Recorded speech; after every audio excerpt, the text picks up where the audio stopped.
नमस्कार दोस्तों, स्वागत है आप सभी का मेरे YouTube चैनल स्टेनो गुरु शिवा में। दोस्तों शुरू करते हैं आज की डिक्टेशन।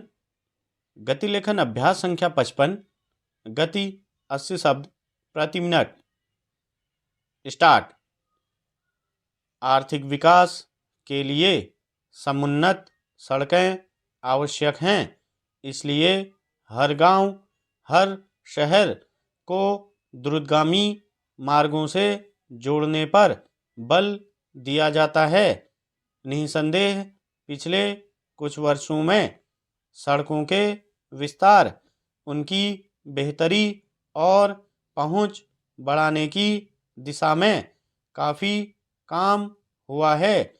इसी कड़ी में केंद्रीय मंत्रिमंडल ने सड़क गलियारों संबंधी 8 नई परियोजनाओं को मंजूरी दी है।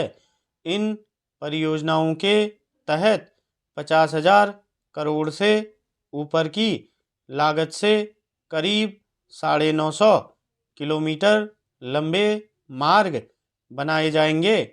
इनमें सबसे अधिक परियोजनाएं उत्तर प्रदेश को मिली हैं, जिनमें कानपुर और अयोध्या में रिंग रोड बनाना शामिल है। इन गलियारों से विभिन्न राज्यों को जोड़ने वाले राजमार्गों के बीच पड़ने वाले शहरी अवरोधों को दूर कर द्रुतगामी बनाने पर ध्यान केंद्रित किया गया है। निश्चय ही इन सड़कों के बनने से लंबी दूरी की यात्रा करने वालों और माल ढुलाई में काफ़ी सुविधा होगी। वे शहरों के बीच भीड़ में फंसकर नाहक समय और पैसा बर्बाद करने से बच सकेंगे।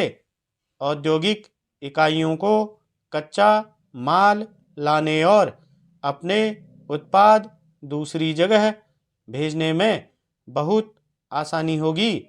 फिर सड़कें बेहतर होंगी तो औद्योगिक क्षेत्रों का विस्तार होगा और निवेश बढ़ने की उम्मीद भी जागेगी। इस बात से इनकार नहीं किया जा सकता कि आज जिस तरह औद्योगिक और व्यापारिक गतिविधियां बढ़ी हैं, अर्थव्यवस्था के मामले में भारत लगातार ऊपर के पायदान पर चढ़ता नजर आ रहा है। उसमें सड़कों का ढांचा मजबूत किए बिना आगे बढ़ पाना संभव नहीं है। मगर यह सवाल भी जब तब उठता रहता है कि आधारभूत ढांचे का अर्थ केवल चौड़ी और तेज रफ्तार सड़कें बना देना भर नहीं होता।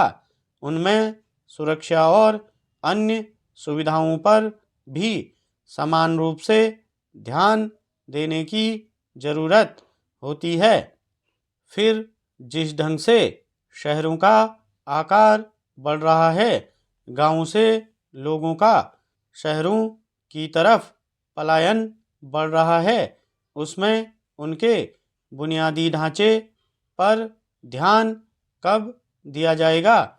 यह गंभीर सवाल लगातार उठता रहा है कि सड़कों के विस्तार में जो पर्यावरण और कृषि क्षेत्र की ज़रूरतों का ध्यान नहीं रखा जाता और उसकी वजह से खासकर पहाड़ों पर जैसी मुसीबतें आए दिन टूट पड़ती हैं, उन पर कब ध्यान दिया जाएगा?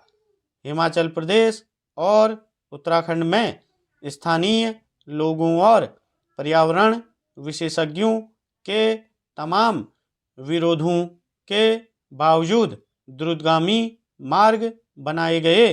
उसमें तकनीकी तकाज़ों तक की परवाह नहीं की गई।